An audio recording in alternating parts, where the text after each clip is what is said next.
district. I did meet with the district council for Ward B and the district council for Ward D, Councilor Reyes and Councilor Rodriguez, to discuss that.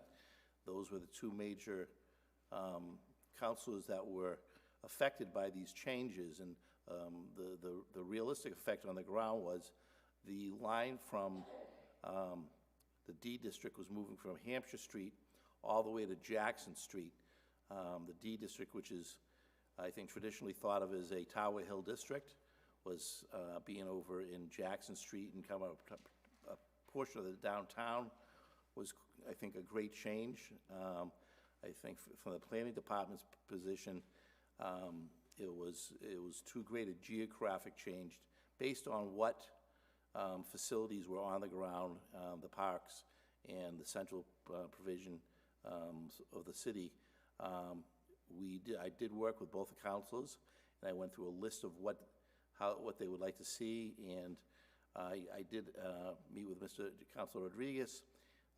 He had three concerns. One was he felt his district moved too far into the central division, where the natural tendencies wouldn't be there, for representation wouldn't be there. He thought he was losing more along the western side of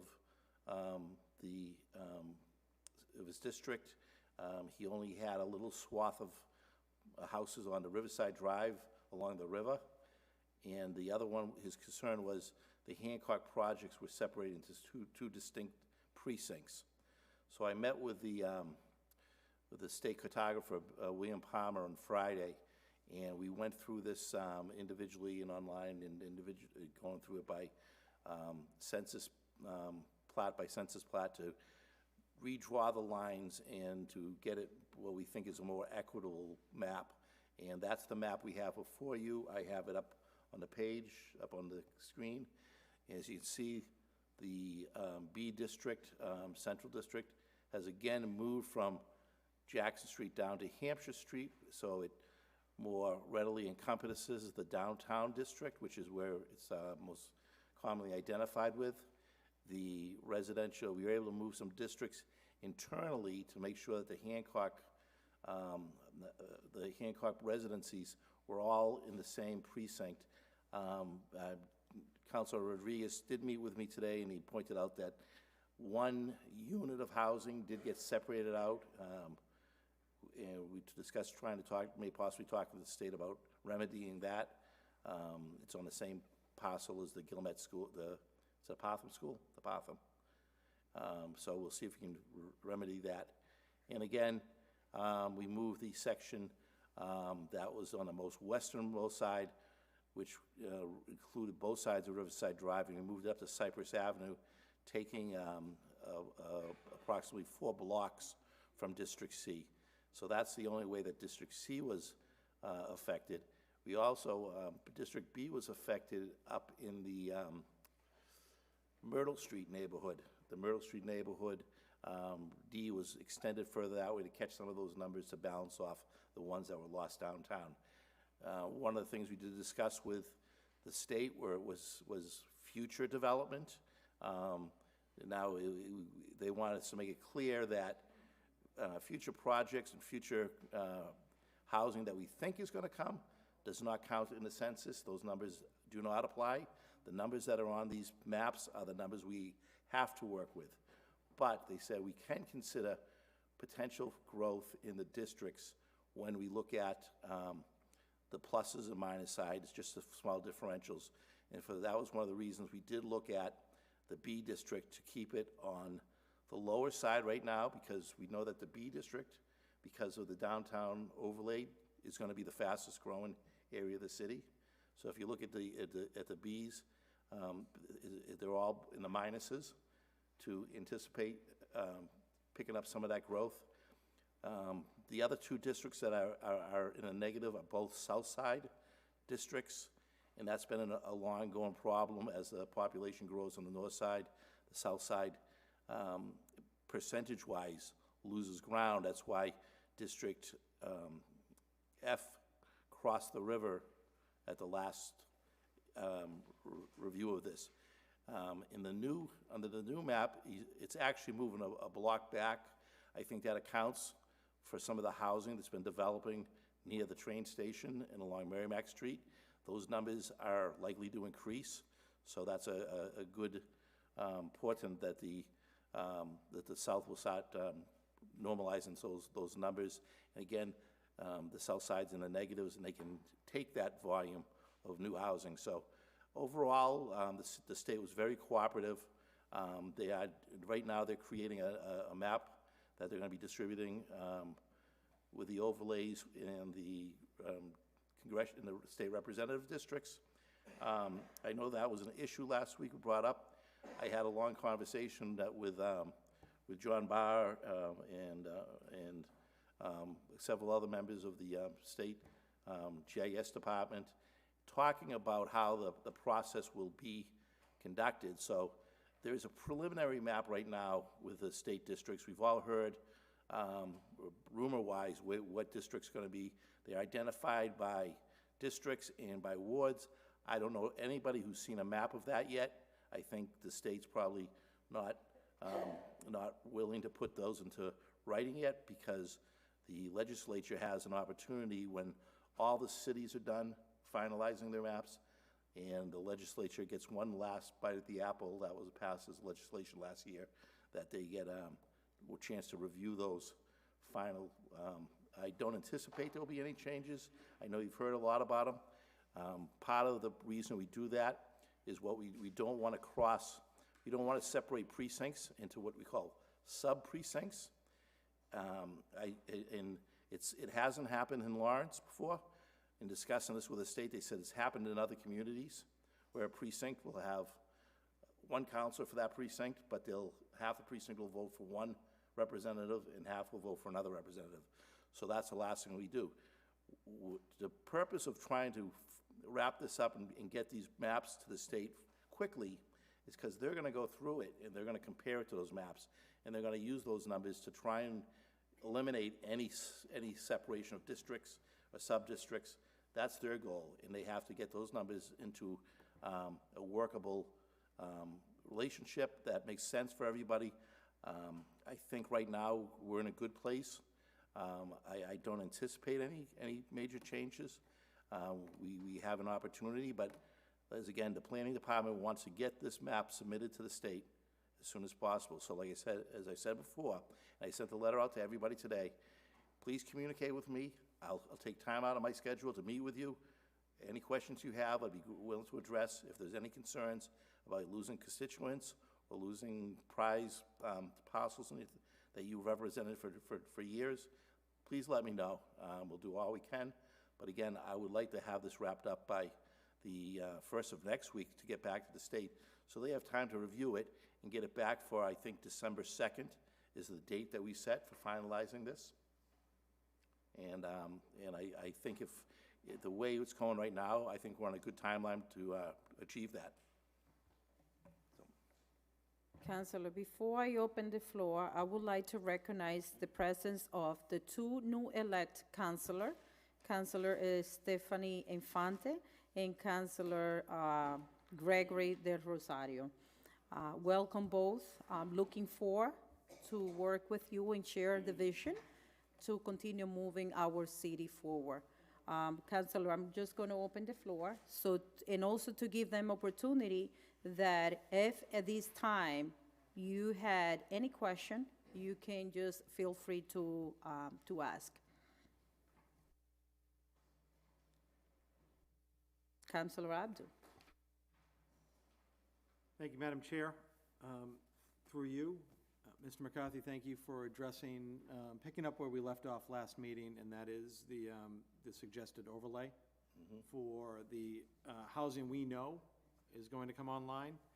So, and with that, just for clarity's sake, so we're not allowed to consider it. We can only consider census information, correct. But we can, if the councilors so choose in the affected districts, we can use that buffer, that plus minus over the goal of 3,714, correct? Correct. And I think we've taken that into consideration when we sat down and looked at the map. As I noted, some of the districts, the precincts we expect growth in the future, we are under the mean number in the negatives. So that gives them the opportunity to grow. The ones that were close to the 4 or 5%, that we tried to keep them in neighborhoods that we'll know are pretty much built out, and there will be no further growth. So what we don't want is a situation where one district goes far beyond the others, and then we have a large number. So we don't anticipate that happening. Thank you, Mr. McCarthy. And one last question to you, Madam Chair. In these decisions that we make on December 2nd and send to Boston, they are valid through the end of December 2031, correct? Correct. That is correct. Yes, that is correct. Thank you, Mr. McCarthy. Thank you, Madam Chair. No further questions. Any other council? Councilor De La Cruz.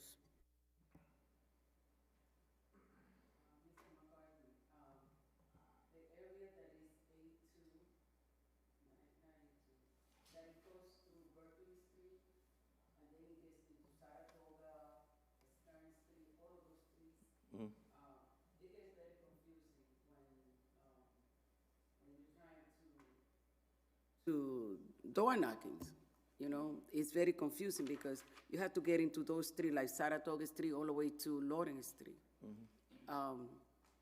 What can be done?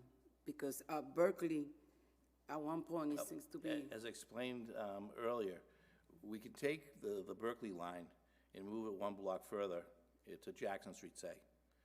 But the same situation is not going to exist on Jackson Street, where the people on the east side of Jackson Street will have one district, and the people on the west side of Jackson Street will have another, same district. The lines are drawn using streets because streets don't have populations and we can draw them. The result of that is it creates areas where people across the street aren't in the same precinct. That's just the nature of the beast. We rather use geographical, rivers, train tracks, things of that nature. We start with those, but every community ends up moving down to street levels. So I could look at this if you have any particular areas that you want to discuss. You talk about Berkeley Street. I can see if the numbers add up, or a question. Your district moved very slightly. You gained a small triangle and you lost a small triangle at that Berkeley Street intersection. That's the only changes that you had. So you lost the Berkeley Street on the north side up to, on the north side of Jackson, but you gained from Jackson Street to Berkeley on that side. So you didn't have both sides of Berkeley. Now you do have both sides of Berkeley on one part, and then same thing, you gained on the other. So it was, in my estimation, it's a wash by the numbers. I don't know if there's any particular residents there that are affected that have caused you concerned about that, but I'd be glad to sit down and go over those numbers and addresses with you. Island Street. There is only one building. It's going to be two buildings now on Island Street. 50 Island and the next, the one that is being under construction now. Then those two buildings, the river is in between for F. The canal is, yes. The canal, yes. Then will that continue the same, or will that be changed? Yes, yeah, they'll be added to yours. Those coming ones will be members of your district.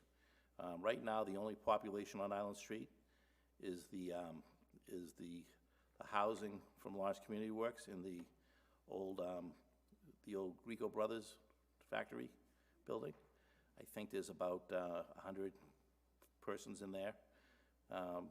There's 80 units going in at the former window company. Those households will be in your, so if you look at the numbers for A4, you're at 2.93, so it is an area where it would be limited growth.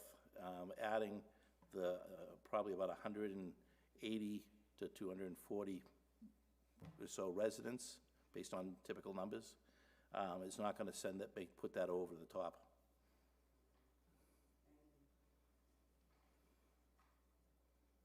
Any other counselor?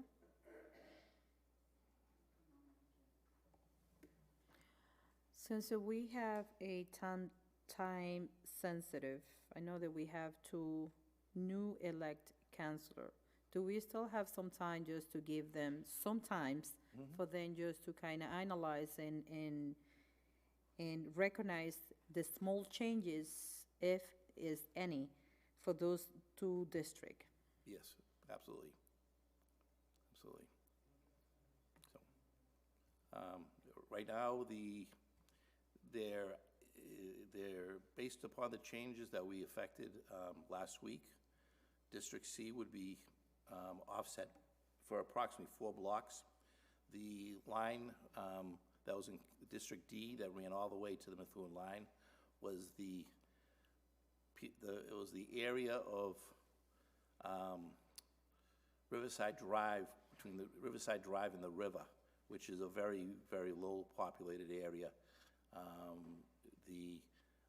We are looking to move numbers to move that more naturally into the Tower Hill neighborhood from the Central District.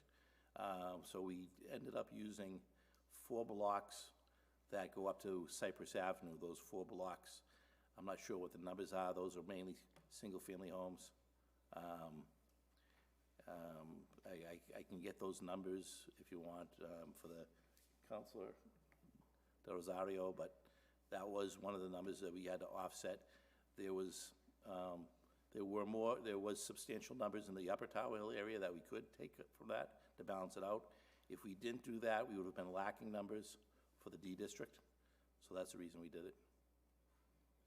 Before we did that, though, we did go as far into District B to offset, and that's where we came up with the houses on Myrtle Street that are now in District D. Which I'm okay with that change, some, no.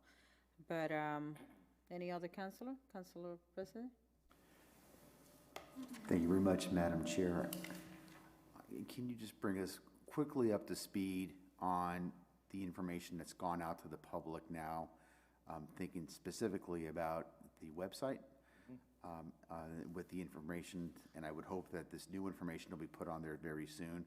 And also, one more time, so people are aware that there is a place, the email address. If you could just give us that email address one more time, that way people are aware that they can, and if you don't remember it, I do. I don't know. Okay, it's reprecincting@cityoflawrence.com, reprecincting@cityoflawrence.com.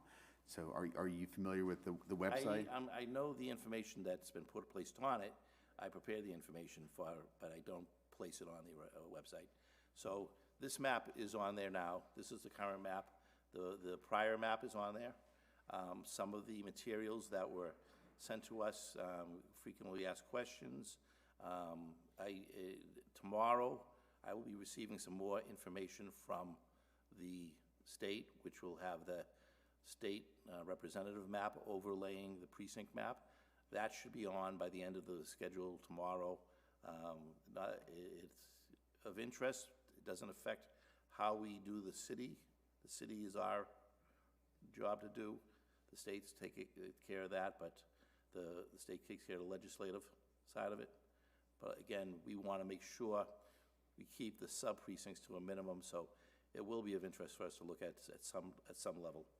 We're also, there's going to be there's a PowerPoint that I was provided today from months ago by the state. They said that might be of interest. I'll be placing that on the website as well, that PowerPoint presentation. And that describes what the process is, what the census does, and how this affects the voters of the city.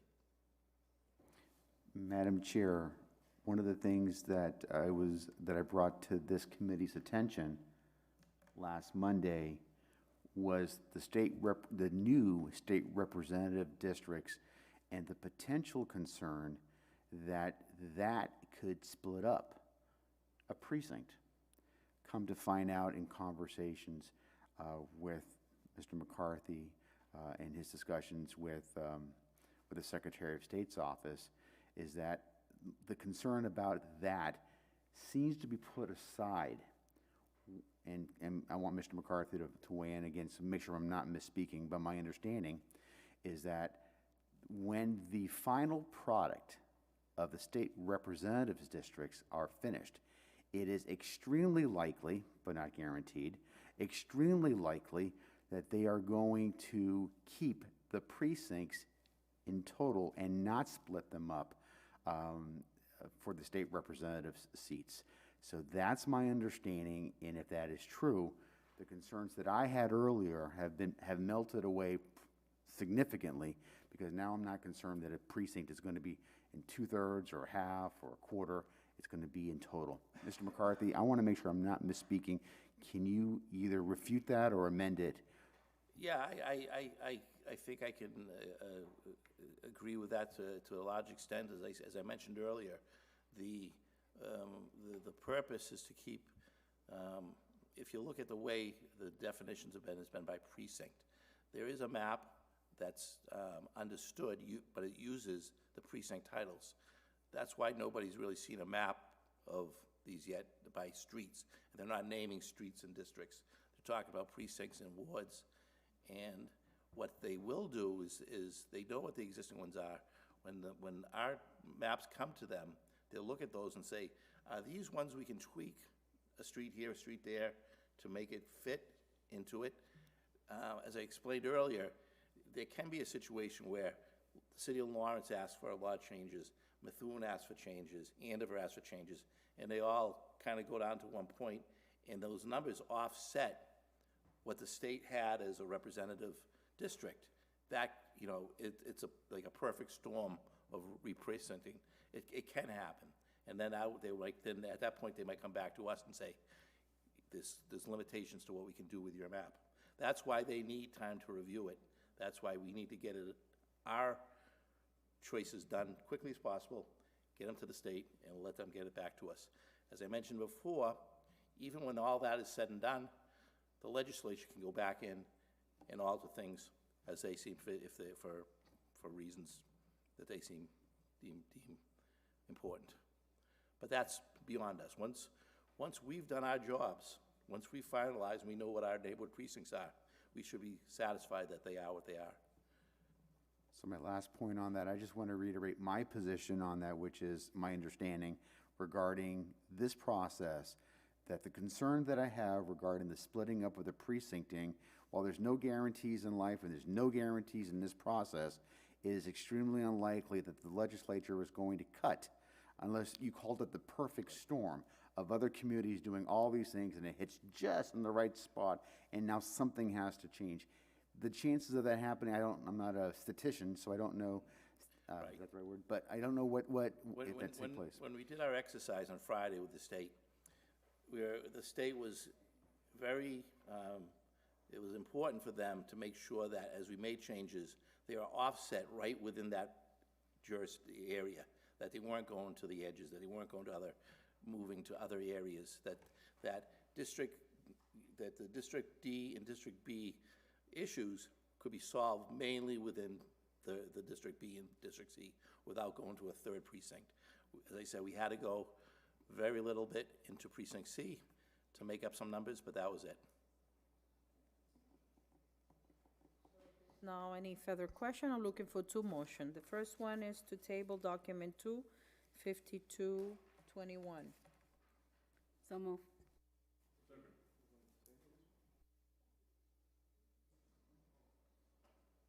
So motion has been made, properly second. All those in favor? Aye. The ayes have it. And the motion to reset? Motion has been made, properly second. All those in favor? The ayes have it. Thank you, Councilor.